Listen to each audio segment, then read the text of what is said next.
എല്ലാവർക്കും പുതിയൊരു വീഡിയോയിലേക്ക് സ്വാഗതം.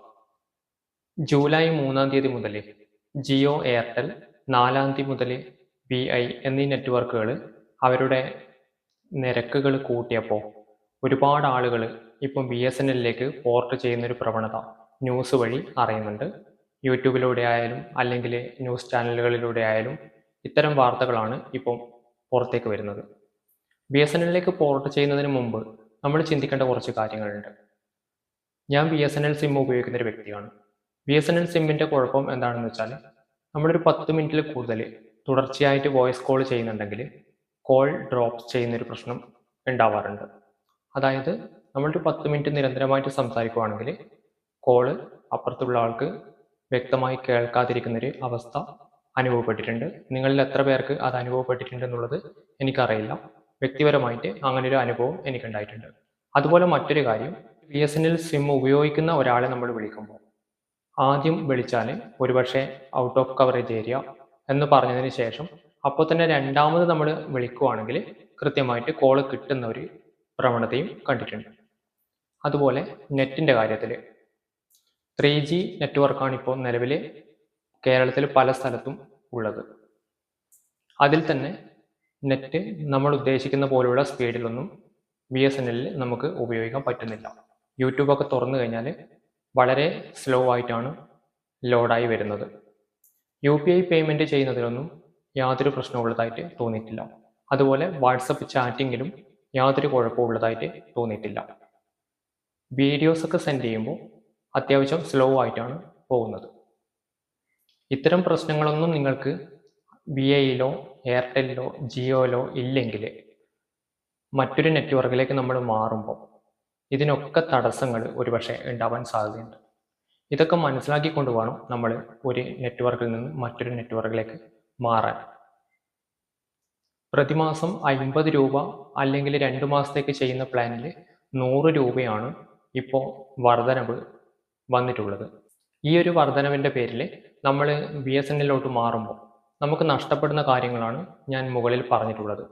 ഇതൊക്കെ നഷ്ടപ്പെട്ടുകൊണ്ട് നമ്മൾ ഈ 50 രൂപ ലാഭിച്ചതുകൊണ്ട് 100 രൂപ ലാഭിച്ചതുകൊണ്ട് എന്ത് കാര്യം എന്നുള്ളത് പലതവണ നമ്മൾ ആലോചിച്ചതിന് ശേഷം മാത്രമേ BSNLിലേക്ക് പോർട്ട് ചെയ്യുന്നതിനെക്കുറിച്ച് ചിന്തിക്കാൻ പാടുള്ളൂ. ഞാൻ എൻ്റെ ഈ ഏരിയയിലെ അവസ്ഥ വെച്ചിട്ടാണ് നിങ്ങളോട് ഈ സംസാരിക്കുന്നത്. നിങ്ങളുടെ ഏരിയയിൽ BSNLിൽ ഞാൻ ഈ പറഞ്ഞ പ്രശ്നങ്ങളൊന്നും ഇല്ല എന്ന് ഉറപ്പുണ്ടെങ്കിൽ ഏറ്റവും നല്ലത് ഇപ്പോൾ BSNLിൻ്റെ പ്ലാനുകൾ തന്നെയാണ്. അതിലൊരു സംശയമില്ല. പക്ഷേ ഞാൻ ഈ പറഞ്ഞ പ്രശ്നങ്ങളൊക്കെ നിങ്ങളുടെ ഏരിയയിൽ അനുഭവപ്പെടുന്നതാണെങ്കിൽ നമ്മൾ BSNLിലോട്ട് പോർട്ട് ചെയ്താൽ പിന്നീട് തിരിച്ച് നമ്മൾ ഉപയോഗിച്ച നെറ്റ്വർക്കിലേക്ക് തന്നെ വരണമെങ്കിൽ മിനിമം 90 ദിവസം കഴിഞ്ഞാൽ മാത്രമേ പറ്റുള്ളൂ എന്നുള്ള കാര്യം പൊതുവെ ഒരു വീഡിയോയിലും ആരും പറയുന്നതായിട്ട് ശ്രദ്ധയിൽപ്പെട്ടിട്ടില്ല. അതുകൊണ്ടാണ് ഈ ഒരു കാര്യം ഞാൻ ഇപ്പോൾ നിങ്ങളോട് പറഞ്ഞത്. ഇതിൽ എതിരഭിപ്രായമുള്ളവരുണ്ടാവാം, അനുകൂലിക്കുന്നവരുണ്ടാവാം. നിങ്ങളുടെ അനുഭവങ്ങൾ എന്ത് തന്നെയായാലും BSNL ഉപയോഗിക്കുന്നവർ പ്രത്യേകിച്ചിട്ടും ഞാൻ ഈ പറഞ്ഞ കാര്യങ്ങൾ എത്രമാത്രം ശരിയാണ്, നിങ്ങൾക്ക് എത്രമാത്രം ഇത് അനുഭവപ്പെട്ടിട്ടുണ്ട് എന്നുള്ള കാര്യം ഒന്ന് വീഡിയോക്ക് താഴെ വന്ന് കമൻറ്റ് ചെയ്യുകയാണെങ്കിൽ BSNLിലേക്ക് വരാൻ ആഗ്രഹിക്കുന്ന ഒരുപാട് ആളുകളുണ്ട്. അവർക്ക് അത് ഒരു പരിധിവരെ ഉപകാരമായി മാറാൻ സാധ്യതയുണ്ട്. ഞാൻ അറിഞ്ഞിടത്തോളം എൻ്റെ ചില സുഹൃത്തുക്കൾ BSNL ഉപയോഗിക്കുന്നവരുണ്ട്. അവരൊക്കെ BSNLിന് പുറമെ മറ്റൊരു സിം കൂടി ഉപയോഗിക്കുന്നവരാണ്.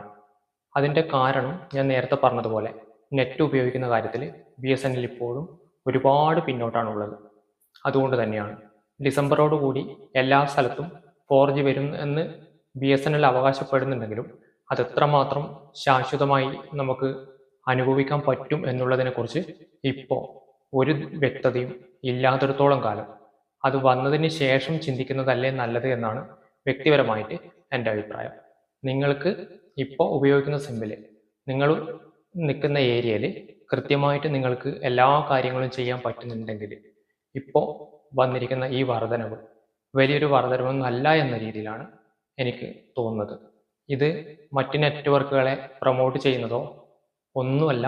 ഞാനും നിങ്ങളെപ്പോലെ സാധാരണ ഒരു വ്യക്തിയാണ്. ഐഡിയയുടെ അല്ലെങ്കിൽ VIയുടെ സിം ഉപയോഗിക്കുന്ന ഒരാളാണ്. അതോടൊപ്പം BSNLിൻ്റെ ഒരു സിം കൂടി ഉപയോഗിക്കുന്ന ഒരാളാണ്. അതുകൊണ്ടാണ് ഇത്രയും വ്യക്തമായിട്ട് കാര്യങ്ങൾ പറഞ്ഞിട്ടുള്ളത്.